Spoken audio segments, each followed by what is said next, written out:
Olá pessoal, sou o professor Franklin Carvalho, estamos aqui na terceira aula de manutenção elétrica. Nós vamos para a unidade 2, nos diagnósticos de defeitos em máquinas elétricas. Bom, então a nossa pesquisa de hoje, nós temos aqui um motor explodido, com todas as suas partes. Pesquise quais monitoramentos diários podem ser feitos em motores numa rotina de manutenção. O que é que diariamente a equipe de manutenção pode olhar numa planta que tem motores elétricos? Pesquisem aí, depois a gente comenta. Okay? Bom, motores de indução elétrica. Então, os motores elétricos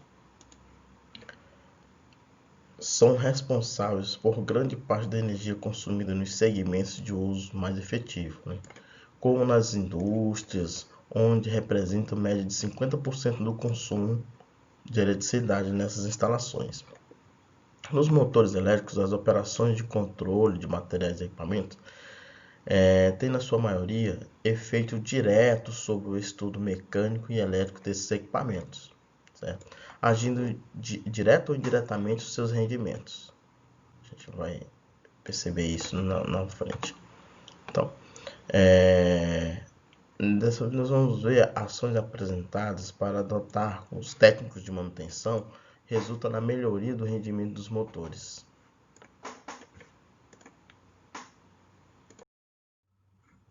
Então nós temos aqui o motor, O motor elétrico, você tem aqui a potência consumida,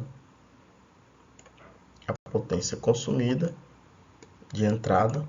E essa potência ela é dissipada na sua maior parte, na potência útil da carga, O que é que está conectado no eixo desse motor? O que trabalho que esse motor está fazendo, Então, o que está acontecendo aqui? Essa maior potência aqui, ela é dissipada, nesse trabalho, Ele está executando aqui um trabalho. Está executando um trabalho. E aí a gente vem para as perdas, Então a gente tem as perdas térmicas, do aquecimento do motor, O motor, ele no funcionamento dele, ele já aquece, Então você tem as perdas elétricas ali, em função do reator e rotor, do aquecimento. Você tem as perdas por ventilação, por ventilação do motor. E você tem as perdas nos mancais, que é exatamente aquela parte em que você tem que lubrificar a máquina. Então você tem o engastamento ali, para tirar ele da inércia e funcionar. Então o motor ele divide nessas perdas aí. E aí nós temos que o rendimento do nosso motor, ou seja, o que seria o rendimento? Seria a eficiência dele, o quanto que ele funciona bem. Então a potência útil, A potência útil dividido pela potência consumida, isso aí você joga em percentual e vai dizer o rendimento do motor, ok? Logicamente que a gente trabalha, a manutenção trabalha para manter o motor no melhor rendimento possível. Bom, carregamento dos motores, Os motores elétricos, Os motores elétricos, um dimensionamento elétrico.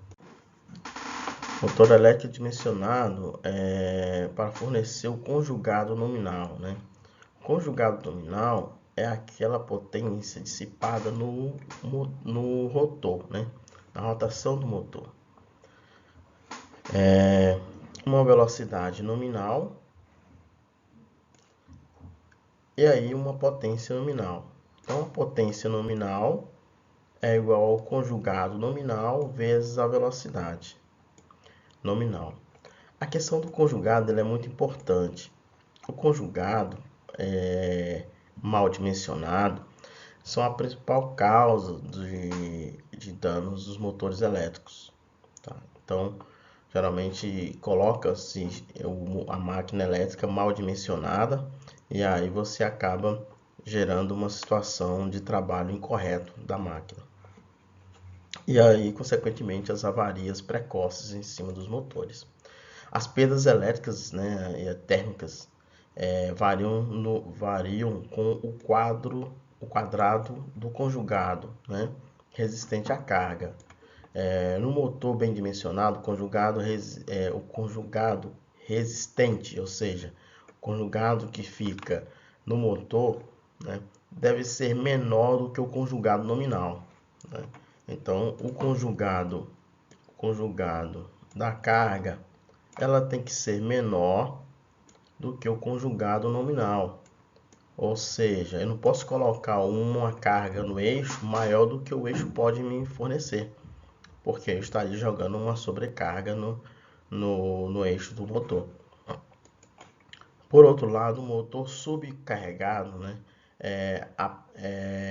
apresenta uma sensível redução do rendimento, né? Ou seja, motores a vazio, né? Então, os motores a vazio também existem os problemas aí de redução do rendimento dele. Mas o mais prejudicial é quando ele está com uma carga nominal excessiva. Bom, vamos ver agora os cuidados que a gente precisa ter com os motores, né? Uma delas é a ventilação adequada, né? Está diretamente ligado à temperatura dos motores. Os motores autoventilados, né?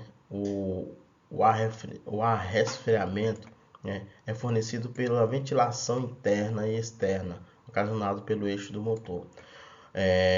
Manter a temperatura da máquina em condições adequadas de trabalho é um dos principais pontos para a gente ter como manutenção preventiva dos motores, né? Você observar que quando ele aquece mais, deteriora o isolamento dele, né? Os fios dos enrolamentos dele vão se deteriorar, e aí, se deteriorando, eles vão entrar em curto-circuito e a máquina vai ser danificada, tá ok? O fluxo de ar arrasta, né, consigo uma poeira leves, que obstruem aos poucos as aberturas dos canais e impedem a passagem do ar. É muito comum você ver nas instalações elétricas, industriais, principalmente naquelas siderurgia, na parte de mineração, né, tudo muito poeirado, tudo muito sujo, os motores rodando ali. Aquilo dali é uma situação muito ruim para eixos, enrolamentos e ventilação também, é muito prejudicial. Por outro lado, é comum encontrar indústrias de motores instalados em lugares que são difíceis, né? Como o caso de mineração. Então você tem que ter um olhar um pouco mais diferenciado para essas poeiras excessivas. Então, assim, nos motores de ventilação forçada externa, né, ou seja, uma ventilação incidente lá provocada por uma outra máquina, né, a parada do grupo motor-ventilador pode causar os mesmos problemas. Então, se você tem uma máquina que é ventilada por outra máquina e essa outra máquina para, então você tem que ter algum dispositivo para poder desligar todo o sistema, porque se você manter o motor funcionando sem a ventilação, ele vai entrar em avaria.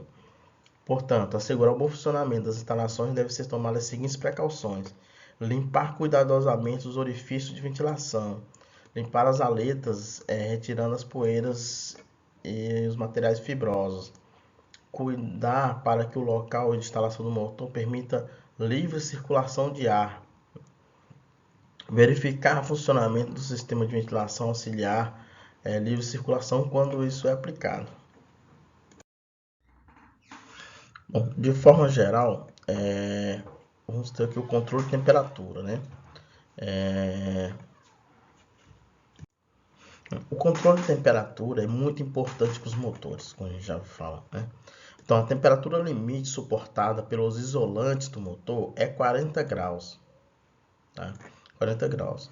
Então, o controle rígido da temperatura ambiente é muito importante nos locais onde tem os motores elétricos. Por quê? Porque se tiver um aumento de temperatura, se o motor estiver trabalhando com a temperatura elevada, ou seja, a mais do que ele foi projetado, os materiais isolantes dele irão se degradar, né? Irão modificar suas propriedades, né? Com a temperatura excessiva. E aí, o que vai acontecer? Vai acontecer um derretimento do material isolante, né? E esse derretimento dessa camada isolante vai fazer com que os enrolamentos do motor entrem em curto-circuito. Tá? Então, em curto-circuito, aí já era, né? Aí já danifica a máquina direto. Então, nós temos, por exemplo, a temperatura ambiente. Se a temperatura ambiente for 40 graus, se for 40 graus, o motor vai estar em 40 graus porque ele vai estar naquele ambiente, né? Só que quando o motor começar a funcionar, ele vai ter um acréscimo de temperatura, que vai ser a temperatura do aquecimento por perdas térmicas, né? Ele já vai ter um aquecimento aqui do motor, né? Pelo seu funcionamento. E aí você vai ter aqui uma temperatura final. Essa temperatura final, ela não pode exceder a temperatura dada pelo usado do fabricante, né? A temperatura máxima de funcionamento. Porque se por um acaso ele estiver funcionando em regime contínuo, numa situação de temperatura final muito excessiva, ele vai vir a danificar o motor. Então, essa temperatura aqui já é a temperatura de funcionamento do motor, ela já é projetada, desde que o conjugado esteja respeitando, desde que esteja bem dimensionado. Então, ele vai funcionar, vamos supor, o motor vai funcionar, vai ter um acréscimo de temperatura de 50 graus com ele funcionando em regime contínuo. Então, ele vai funcionar com 50 graus. Vai somar a temperatura ambiente ali, vai dar 40 graus no exemplo, né? Então, vai funcionar em 90 graus, ou seja, a temperatura máxima dele é 90 graus. Tá? Agora, se você já tem um ambiente que é muito quente, que não favorece uma ventilação, e essa temperatura sobe, então essa temperatura vai passar do valor de temperatura final, e aí o motor vai estar em sofrimento, e aí vai perder isolamento, e vai danificar o motor. Existe um cuidado também, o equilíbrio térmico do motor, né, é modificado também com a variação de tensão, né? Então, assim, quando você vai variar a tensão, você varia o fluxo magnético, né? E aí vai aumentando as correntes nos enrolamentos, né? Um aumento de corrente não projetado, né? Então, o motor é projetado para aquela tensão. Se for 380, se for 220, ele está projetado para aquela tensão lá. E a temperatura que ele vai dissipar está em cima desses parâmetros. Então, ele é modificado, né, quando a tensão de alimentação varia, né? Uma queda de tensão limita o fluxo de circulação magnética, reduzindo com que as perdas no ferro e a corrente em vazio, né? Então, porém, o conjugado do motor deve superar o conjugado do motor deve superar o conjugado resistente, né? Ou seja, o conjugado da potência fornecida tem que ser maior do que a potência resistente lá, da potência da carga, né? Então, o aumento excessivo do escorregamento do conjugado motor, em função do produto desse fluxo, dessa intensidade das correntes absorvidas, né? O fluxo diminui essa intensidade de corrente, diminui a intensidade do fluxo e aumenta a corrente, né? Então, aumenta a corrente. Então, quando você tem uma variação de tensão para baixo, você diminui o fluxo e aumenta o fluxo eletromagnético do motor e você aumenta aí a corrente do motor. E aumentando a corrente do motor, você aumenta as perdas, né? Você aumenta a dissipação de calor, você aumenta as perdas dentro do motor, ok? Favorecendo aí a questão do aquecimento, favorece a questão também do aumento de temperatura. Degradação dos isolantes, né? Os isolantes térmicos, degradação dos isolantes térmicos. A vida útil do isolamento, o motor basicamente é o isolamento, né? O principal dele, né? Que é o enrolamento do motor. Pode ser drasticamente reduzida se houver um sobreaquecimento representativo do motor, né? As principais causas da degradação são sobretensão na linha,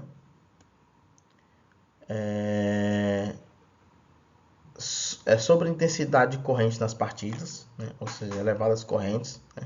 Depósito de poeiras formados por fontes condutoras de poeira, ataque de vapores ácidos ou gases arrastados pela ventilação, né? Para prevenir a degradação desses isolantes, recomendamos que seja o quadro de medidas tomadas, né? Então vamos ver quais são as medidas que a gente pode preservar os isolantes térmicos dos motores. Então nós temos aqui os equipamentos, os quadros de alimentação com aparelhos de proteção, comandos apropriados, né, para ter aí o seu funcionamento. Aproveitar o período de parada dos motores para limpar as bobinas dos enrolamentos, né, que aí é a manutenção preventiva dos motores propriamente dito. Né. Caso necessário, instalar filtros, né, para poder melhorar a ventilação, né, purificar se for uma área de mineração, por exemplo, né, que tem muita partícula sólida, por exemplo, ou tem alguma situação de produto químico, uma fábrica que tem manuseio de produto químico, é bom instalar filtros, né? Colocar motores em lugares salubres, né, lugares apropriados, né, verificar quaisquer desprendimento de fumaça e dentre outras séries de medidas que você pode estar tomando para poder melhorar a vida útil do seu enrolamento. Então, mediante ao bom funcionamento dos motores, né, nós temos aí algumas perguntas dos nossos exercícios. Bons estudos, boa aula, até a próxima.